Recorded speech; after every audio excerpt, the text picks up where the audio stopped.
to, it's on the screens, right? It showed up, actually? Okay, good.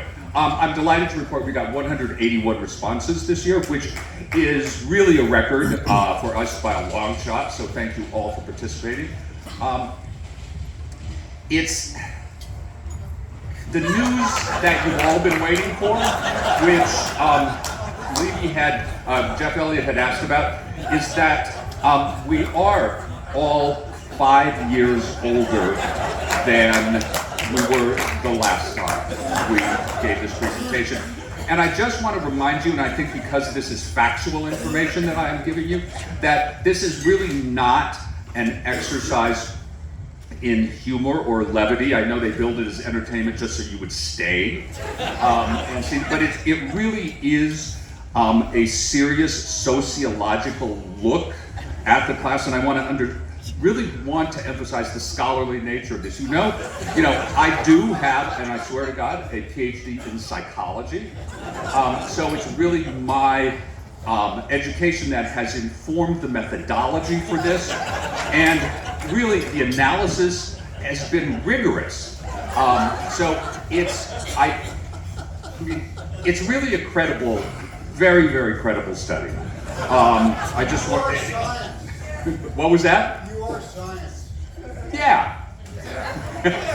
So now we got that out of the way that you are all 5 years older than the last time I saw most of you, and I want to commend all of you for being here today, because Levy lives like 2 miles down the road. I mean, he lives across the street. I live 2 miles. I don't even know where I live anymore. I live 2 miles down the road. Tony Boscovich lives around the corner, but a lot of you traveled here. And travel is hard when you're old. It really is hard. And so I want to commend you all for traveling. And I know that everybody has been going around this weekend, as I have, been saying, "Oh, you look so great, you look terrific, you don't look 70, you're like absolutely amazing, and I understand that, and you don't look 70. You really do not look 70 because you are older than 70. The average age in this room is 71.4 years. So if somebody says you look 70, that is a huge compliment, because really, none of you are 70 anymore. Now, it's quite remarkable, because actually, statistically speaking, we should all be dead. Every single one of us.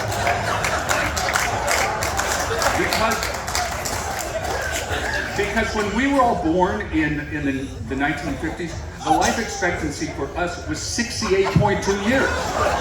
So we are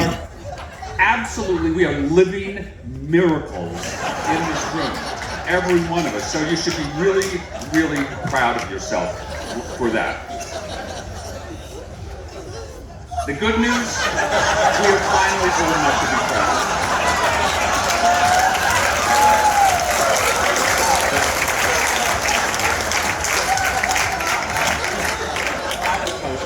I mean, who knew that we were going to be able to say that at this point? Really?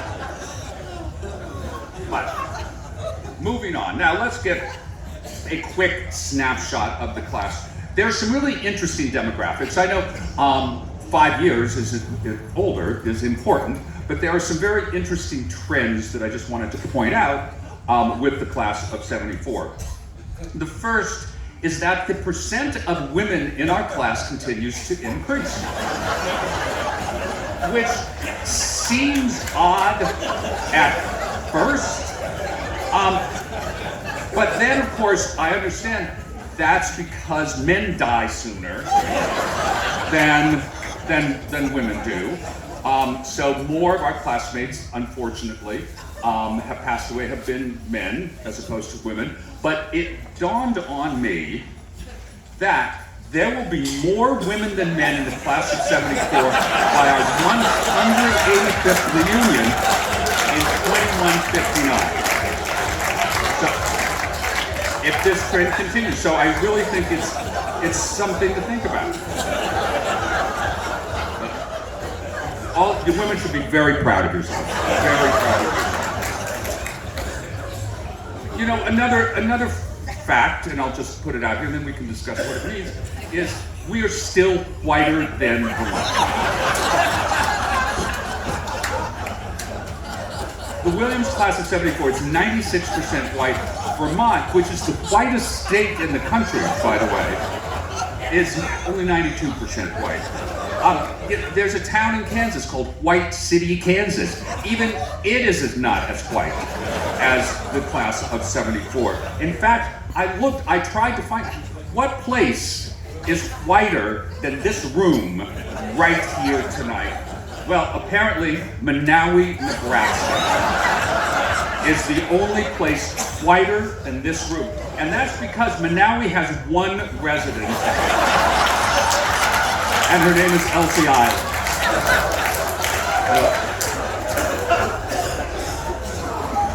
You know, and I don't know what to make of this, because with so much emphasis on diversity and equity and inclusion and belonging, I hope our class would be doing better.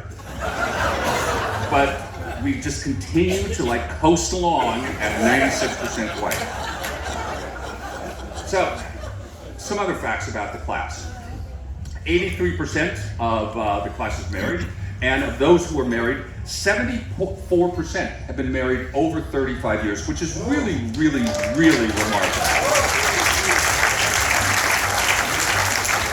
So I have to hand it to the class. The average for the US for people our age is much less. It's 48% married that long. So this class, kudos to all of you for staying married. Now, on the flip side of that, 18% of people have had an affair, which actually is a surprising number, because 5 years ago, 25% said they had.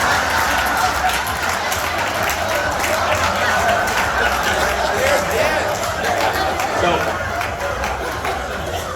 I don't know what happened in the interim. I know. And, you know, and we have a very low divorce rate. It's not like they all got somehow, but it is consistent with this next statistic, which is 11% of our class said they weren't sure they would marry the same person over again, which was really interesting to me because 5 years ago, 22% said they weren't sure if they would. So I don't know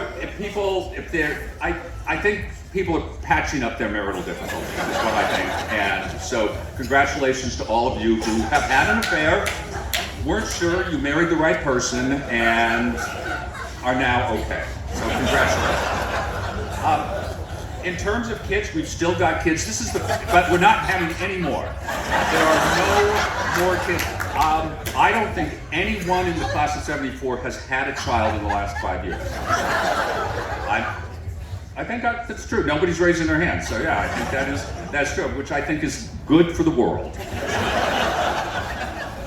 Now, we are having more grandkids. If you look, that number, of course, jumped up pretty high. So congratulations on all the grandkids. Although we are far behind the national average. 61% of us have grandkids at our age, but 83% of people over 65 in the US have grandkids. So you can make of that what you will, but I think we'll see in 5 years if that number raises, or if all of you have decided, no, you're not going to have grandkids, and because of climate change, I imagine this is why people are not having grandkids. And interestingly, only one person in the class said they have a great-grandchild. I don't know who that is, but there's one person who has a great-grandchild. No takers here for that. So now, remarkably, 99%, and at our age, which as we all know is 71.4 years old, at our age, for 99% of us to be living independently is really huge. The national average for people our age is only 77% live independently. So I hope, I think, personally, I think about moving into assisted living on a fairly regular basis. Then my husband did remind me that actually I do live in assisted living.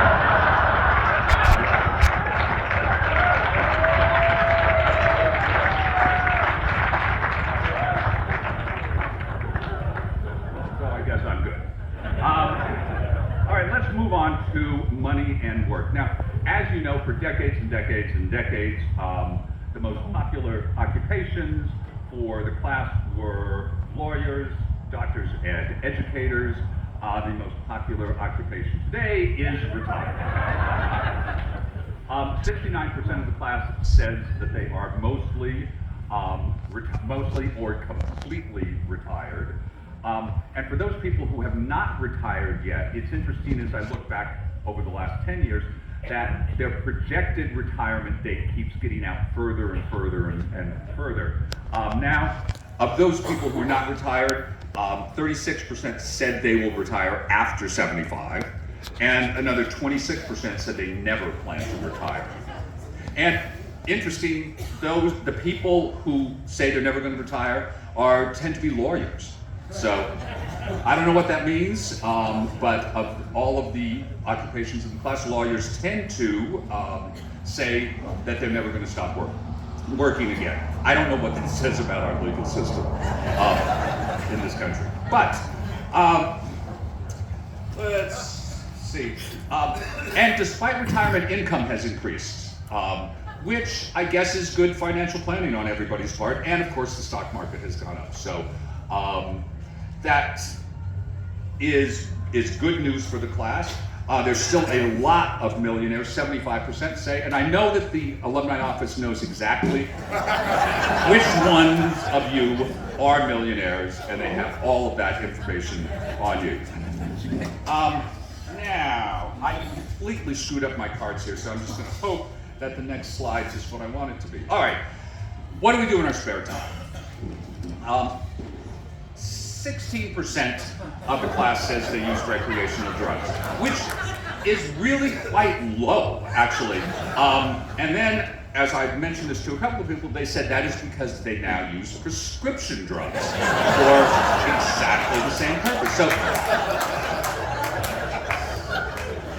I mean, I took a Xanax and a Klonopin before I got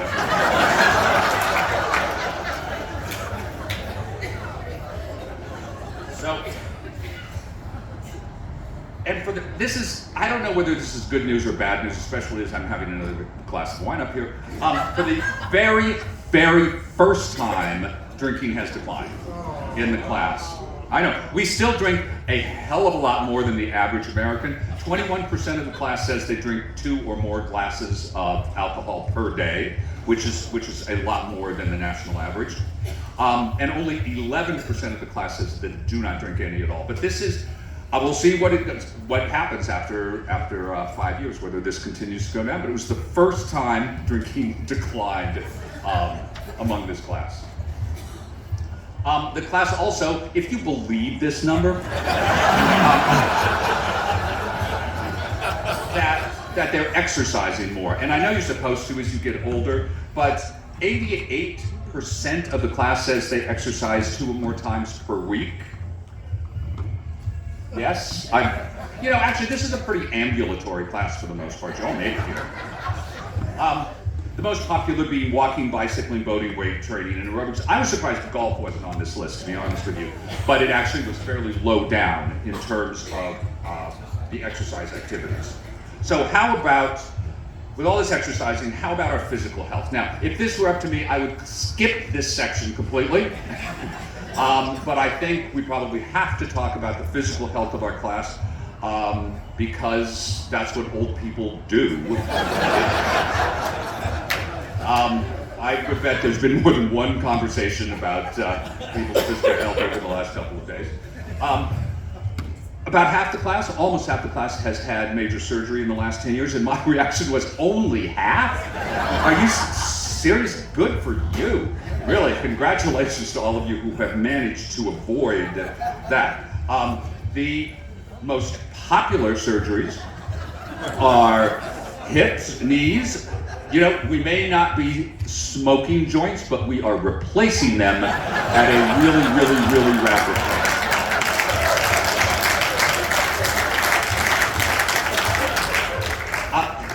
Followed by heart, prostate, eyes, and hernia. What a great chart. I mean, you can just start checking off like each one of those things. You know, how many can you check off? Yeah. 69% of us have had COVID at least once versus the national average of 56%, which I actually think is good news, that we have a higher than average COVID incidence. Because Phil DeMauro, who unfortunately is not here, he wrote in his bio, when you read his bio in the class book, he wrote, "I have never tested positive for COVID, which the doctor sees as evidence of a quiet life." I don't think her comment was meant as a compliment. And so I guess we should all be very proud of our not so quiet lives. Let's try to get that number up to 100 for the next time we get together.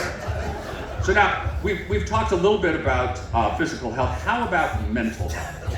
Well, 54% of the class has had psychological therapy, which seems to be working, I think. We do have a number of psychologists and psychiatrists in the room, so you can voice your own opinion, but I think it's working, so keep it up, all of you. Keep doing it. And 78% say they're happier now than they were in college, which has been pretty consistent. Everybody says, I don't know. So that's Rich Levy and Jeff Elliott talk about like the halcyon days of like, wasn't college the most incredible time I've ever had in my whole entire life? I just can't believe like we're not in college anymore because it was like so wonderful. College was so great. Isn't Williams the best place in the whole world? You know, but everybody now says they're happier than when they were there. So I don't know. I don't know what to say. The biggest psychological indicator at all, and we've asked this question every single time, would you push your pet off a cliff for $1 million? And I am happy to report, look at that.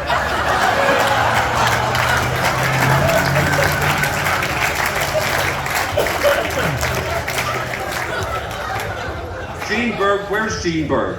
I'm looking at you. Gene Berg is one of those 5%. Who push their pet off a cliff. So 5% is not bad. It's not bad, but how it's declined, I think, is really a tribute to the fact that $1 million isn't what $1 million is. Actually, probably that's the only reason. It's like, who needs $1 million? Like, really? $10 million? I'd push my wife over a cliff for $10 million. Now, normally I would have just included this next section along with the section on health, but Grace Terzian said, oh, you have to talk more about sex. You have to talk more about sex. You have to include more questions in the questionnaire about sex. Didn't you, Grace?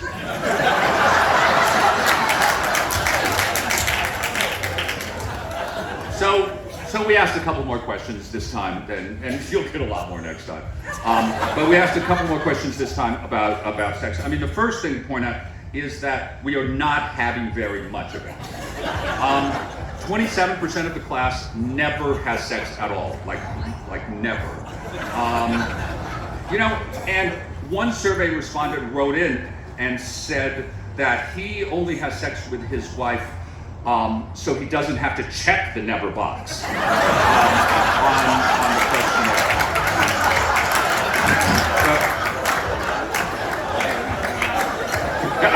I'm so glad that the questionnaire has been so inspiring and motivating to people to do that. And another 19% has sex 1 to 6 times a year, which is better than none. I don't know how you decide when that's going to be. If it's, like the same day every year, or is it a random, like, pick a date out of the hat and that's when we're gonna have sex this year. So I may ask specifically how that is decided in the question next time, because I would be interested in knowing.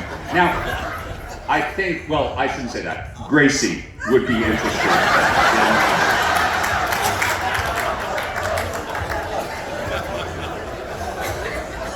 So, I mean, I think part of the problem, maybe the biggest part of the problem, but I think part of the problem is that we're still straight. Now, I include myself in that only in like the communal way, not in the individual way. But so you're still straight is what I'm saying. You're still straight. And we all know that gay people have sex all the time. So that number would be a lot different if you weren't so straight. And you know, I'm not here to like recruit anybody or groom anybody. You know, I'm no Hillary Clinton. Nobody got that reference? Pizzagate. But, you know, there was a study in the UK that said 52% of widows, meaning female widows, obviously, have or consider having sex with women after their husbands die. So given the rate that men are dying in our class, you know, we could see a real uptick. I mean, the women in this class, they're going to live longer than the men do, and they're going to become lesbians. And I think if you take anything away from this presentation, it's that. They're going to live longer and they're going to become lesbians. So that is your Cliff Notes synopsis of this evening's presentation. Now, 67% of the class says they are cisgender, which I know that doesn't mean 33% are transgender. It's just that 33% have no friggin' idea what cisgender means, and we're too lazy to Google it and answer the question.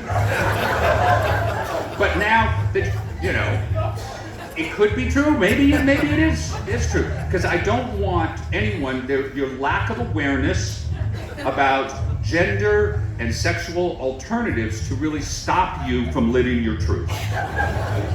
So it is not too late to be fabulous. And if it's true and 33% of the class is really transgender, it's going to be a different outfit we're going to be wearing in the parade in 5 years.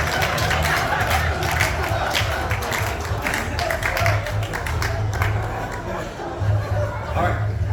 In terms of politics, I already said that. In terms of politics, another really fun topic to talk about, especially this year. This class has always identified more Democratic and Independent than Republican, as you can see from the breakdown here. It isn't a surprise. And Republican people who identify as Republicans have really steadily decreased over the last number of years. And the class has continued to become more progressive in their stated political orientation. And if you look back at voting, you can see that's consistent with this, and these are the percent that voted for the Democratic candidate in each of the elections. And it's obviously consistent with the Democrat and Independent leaning that this particular class has. Now, lest you think that Williams has always been a progressive school, and has always leaned more Democratic, I want to take a brief digression and talk about the class of 1924. As you may remember, their 50th reunion was like the week after we graduated. So Tony Boscovich managed to find the class of 24 15th reunion. It's not nearly as big as ours, Gracie. The 15th reunion book, and I wanted to show a couple of pages from their 50th reunion book. Oh, there's the cover. And anybody who wants to see it, I'm going to give this back to Tony. It's really quite an interesting book. The first is that their political identification was remarkably different than the political identification of the class of 1974. And remember, FDR was president. This was 1939 when this would have been published, this book. And the first chapter of the book, I don't know what the first chapter of ours is. It's, probably on athletics in our book. Do you remember, Gracie, what the first chapter is? Well, your essay is way up. Oh, well, my essay. Let's just say. But the first chapter of this book was called Mein Kampf and featured a mask of Hitler on the page. And it is not an anti-Hitler article, I just want to mention that. So, enough said about the class of 24, but it does remind us all that this has not always been a bastion of progressive, liberal people. There have been other classes with different political orientations. Now, moving on to something that we can all agree on because you all voted for these things, are our favorites. We've had a wide range of favorite male actors, as you can see on that list, but once again this year, Tom Hanks was voted as our favorite male actor. We have not had such a wide range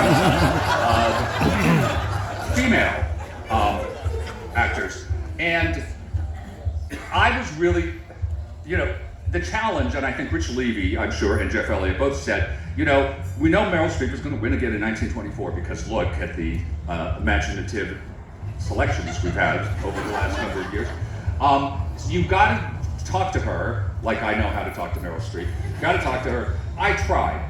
For 3 years, I called her agent, I called her assistant, I bugged her neighbor in Connecticut to go knock on her door and try to tell her this incredible honor that she was going to be bestowed by the class of 1974 at Williams College, for goodness sake. She should do a video that acknowledges it, that we could play on this screen. I got nothing from anybody. Nothing, not a response, not a response, not a response. So, as luck would have it, and last year I was chair of the Williamstown Theater Festival. As luck would have it, the theater festival was producing a reading of Three Sisters with 3 of Meryl Streep's daughters and her son in Chekhov's Three Sisters. I thought, well, Meryl's going to come. I can call her Meryl now. Meryl is going to come to this. I mean, she's obviously going to come. So the first thing I hosted a dinner party for her daughters and said, invite your mother, which didn't sound quite so subtle, but she didn't come. Her daughters came, so I talked to Louisa Jacobson, if you know, she's in Gilded Age, plays the niece in Gilded Age. I said, talk to your mother, tell her about this incredible honor, because I want to meet her and get a video, etc. Well, she promised to. I doubt she did. I don't think she did. But as luck would have it, opening night, Three Sisters, Meryl Streep is sitting right behind me. Right behind me. And I thought this is a great opportunity. So at intermission, I rush over to her, because everybody's kind of shy about it, and I rush over to her and explain in one sentence that she is going to get this incredible honor from the class of '74 at Williams College, and she's right here in the theater, and there's probably not enough time for a video, but could we take a picture so at least the class of '74 knows that you were aware of this, that I made the connection, that you know about what is going to happen to you, because it's a life-changing award, as it has been for Tom Hanks. Yeah. So she gives me this look of like, what an idiot you are, and says no. And just walks away. And all of that is leading up to our favorite actress for 2024, Emma Stone.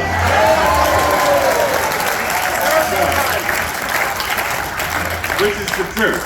And I just want to say, there's, Meryl. And I don't think she is ever going to win again. Nothing. She will never win anything again. But there is some justice in the world. So, just finishing up our last. Oh, actually, I have more than the last few, so forget that. Never mind. Our favorite TV show, we've got a lot of good ones. Ted Lasso, great TV show. Favorite song, it's the same list every year, so no big surprise on there. And which is good, because it means you remember what you liked in college. You know, it's such a stupid question. Really, it's like, what was your favorite song in college? Like, it's going to change every year? Like, no, I think it was like Rachmaninoff's Second Piano Concerto. That was my favorite song in college. But it's a good list. Now that we've talked about a lot about the present, a lot about the past, let's talk a little bit about the future. What future? Yeah, well, you're gonna hear. You know, what the future holds. You know, overall, the class is pretty optimistic about themselves and their current situations. As you know, they're living independently. They haven't moved into their kids' basements yet, or their kids may be living in their basements, but they haven't moved into their kids' basements yet. But there's a huge increase in pessimism in this class, and this was sort of the most startling figure in the class, that 66% are more pessimistic about the future than they were in college. And we all know why that is. I think if you read the news, there are probably some pretty obvious things. But it's interesting, the class is happy, but they're very pessimistic about it. So we're gonna just move off of that slide and think about all of the women becoming lesbians instead.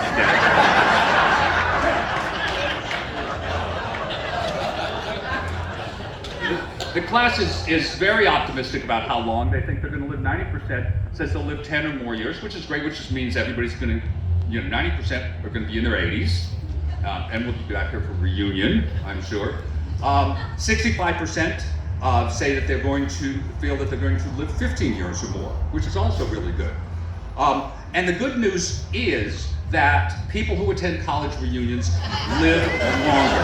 And I'm not making this up. This was a study that Psychology Today conducted. I think it's part of it is the forced socialization. It gets you out of the house for those people who don't get out of the house. It's saying nice things to each other that aren't true but don't really matter that they're not true, and gives you some positive feelings when you leave about how good you looked,